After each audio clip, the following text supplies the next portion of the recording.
Hello friends, welcome to our YouTube channel engineering classes. So हम अपना daily knowledge booster carry on करते हैं। देखिए, आज हमारे पास जो टॉपिक है वो है डीआरडीओ से रिलेटेड। डीआरडीओ काफ़ी दिनों से न्यूज़ में बना हुआ है, तो हमने सोचा कि क्यों ना इसी टॉपिक को कवर किया जाए। टॉपिक ये है बेटा, न्यूज़ ये है कि डीआरडीओ ने एक अभी एंटी टैंक गाइडेड मिसाइल का ट्रायल किया है। कहाँ पे? उड़ीसा में। ठीक है, तो उसका जो नाम वगैरह मैंने सोचा आपसे डिस्कस कर लिया जाए, क्योंकि कल को आपको एक करंट अफेयर में क्वेश्चन आ सकता है।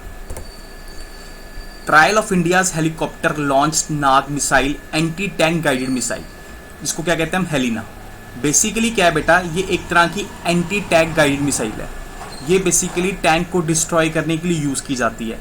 इसको एक पर्टिकुलर नाम दिया गया है, उसका नाम है ध्रुवास्त्र। याद रखना, वो आपसे पूछेंगे ध्रुवास्त्र क्या है, कौन सी मिसाइल है, तो याद रखना ध्रुवास्त्र कौन सी मिसाइल है? एंटी टैंक गाइडेड मिसाइल है, जिसको हम हेलीकॉप्टर के साथ लगा के यूज करके थ्रो कर सकते हैं। विदाउट हेलीकॉप्टर भी हम यूज कर सकते हैं। जो अभी इन्होंने लेटेस्ट ट्रायल किए हैं उसमें इन्होंने हेलीकॉप्टर का यूज नहीं किया है, बट नॉर्मली इनका क्या प्लान है कि इसको हम हेलीकॉप्टर के साथ लगा के यूज करेंगे। ठीक है, ये किस लिए काम आती है? ये हमारे टैंक्स को डिस्ट्रॉय करने के काम आती है। इसका ट्रायल कहाँ पे हुआ बेटा?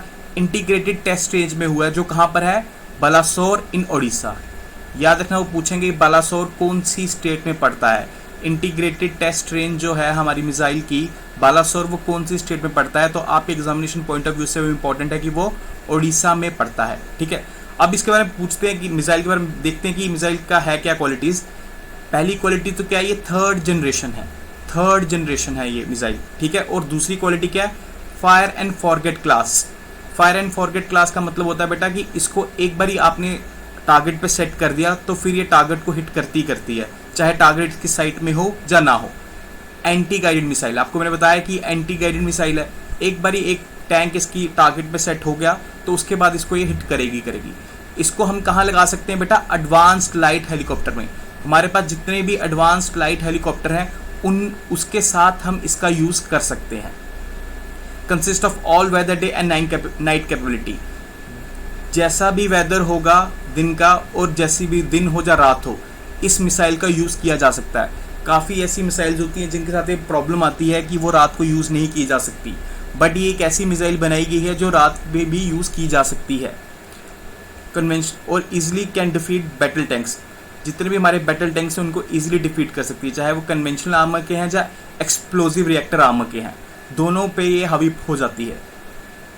Missile can engage targets in both in direct hit mode as well as top attack mode. इसका ये बहुत बड़ा प्लस पॉइंट है कि बेटा ये डायरेक्ट हिट मोड पे भी हिट कर सकती है और टॉप अटैक मोड पे भी हिट कर सकती है। जैसे आपको पता है कि अभी हमारी टेंशन्स चल रही हैं इंडिया और चाइना के बीच में, तो ऐसा ट्रायल होना एक बहुत अच्छी बात है इंडिया के लिए।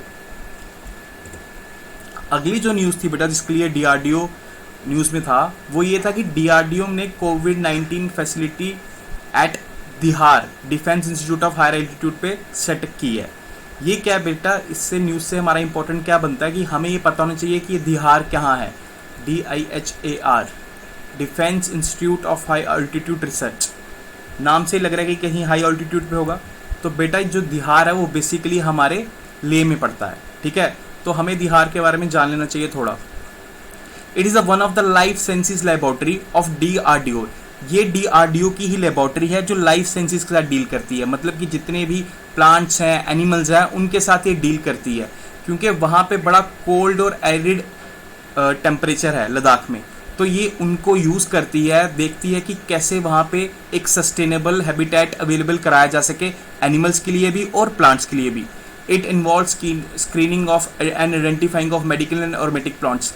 डिफरेंट तरह के ये प्लांट्स होते हैं जो मेडिसिन पर्पस के लिए और रोमेटिक पर्पसेस के लिए यूज़ किया जा सकता है, उनको ये यूज़ करती है। किसके लिए? वहाँ पे जो सोल्जर्स रह रहे हैं उनकी लाइफ को थोड़ा इजी करने के लिए।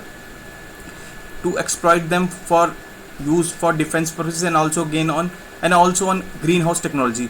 और ये ग्रीन हाउस टेक्नोलॉजीज़ का यूज़ करती है वहाँ पे, कि ताकि वहाँ पे हमारी जो एग्रीकल्चर है उसको आसान किया जाए। क्योंकि आप बेटा जानते हो कि लेह पे बहुत ज़्यादा एल्टीट्यूड है, तो वहाँ पे जो हमारी सनलाइट जितनी नेसेसरी होती है इतनी नहीं मिलती है। जितनी हीट हमें रिक्वायर्ड होती है प्लांट्स को ग्रो करने की, इतनी हीट हमें नहीं मिलती है। तो इसलिए हम वहाँ क्या करते हैं, ग्रीन हाउस टेक्नोलॉजी का यूज़ करते हैं। बेसिकली लेबॉर्ट्री का काम क्या है, बेसिकली लेबॉर्ट्री का यही काम है कि जितने भी वहाँ पे प्लांट्स मिलते हैं, एनिमल्स मिलते हैं, ये उनको देखती है कि उनसे कैसे यूज़ कर से, उनसे कैसे टेक्नोलॉजी को अडॉप्ट करके हम वहाँ पे जो लोगों की लाइफ है, जो हमें आर्मी सोल्जर्स जो वहाँ पे रह रहे हैं, उनकी लाइफ को थोड़ा सस्टेनेबल बनाया जा सके। इसकी बेटा शुरुआत कहाँ से हुई थी दिहार की?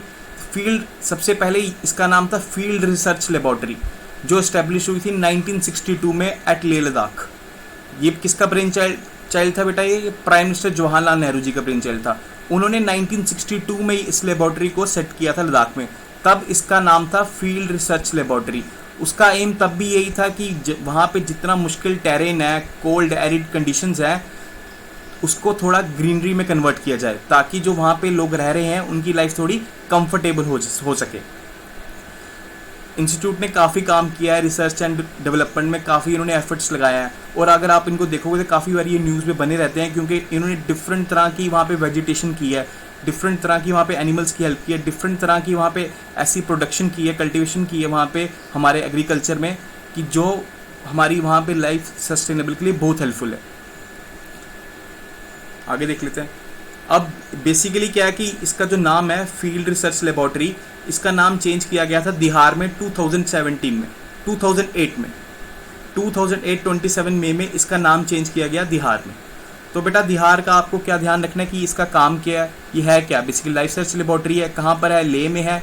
और ये कब इस्टेब्लिश हुई थी? फर्स्ट टाइम ये इस्टेब्लिश हुई थी फील्ड रिसर्च लेबॉर्ट्री से 1962 में, उसके बाद इसका नाम चेंज किया गया 2008 में।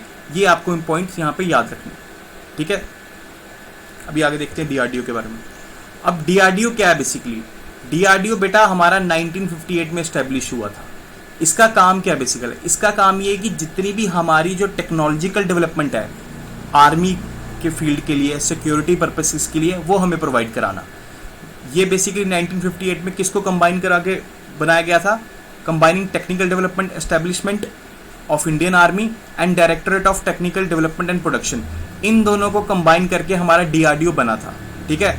DRDO works under administrative control of ministry of defence. ये administrative control of ministry of defence के अंदर काम करता है। It working to establish world class science and technology base for Indian and provides for defence services and this is edge by equipping them with internationally competitive system and solution. इसका काम क्या है? ये कि जितनी भी लेटेस्ट टेक्नोलॉजी आ रही है जो हमारी सिक्योरिटी में हेल्प कर सकती है, जो हमारी इंडियन फोर्सेस के लिए हेल्प करती है, उसे हमें प्रोवाइड करवाना। तो आपने नोटिस किया होगा डीआरडीओ का कुछ ना कुछ नया डेवलपमेंट में काम लगा रहता है। आई होप आपको ये क्लियर हुआ होगा थोड़ा डीआरडीओ के बारे में। डीआरडीओ के लिए क्या इंपॉर्टेंट चीज़ है कि ये कब एस्टेब्लिश हुआ था? 1958 में। काफ़ी बारी वो ऐसे क्वेश्चंस दे देते हैं कि जिसमें वो बता देते हैं कि ये 4 बॉडीज़ हैं, जैसे डीआरडीओ हो गया, सेबी होगी, इनमें से पहले कौन सा फॉर्म हुआ था। तो अगर आपको थोड़ा बहुत डेट का आइडिया हो जाएगा तो आपके लिए हेल्प रहेगी। आई होप इट्स क्लियर, आपको थोड़ा बहुत समझ लगा होगा। So thank you.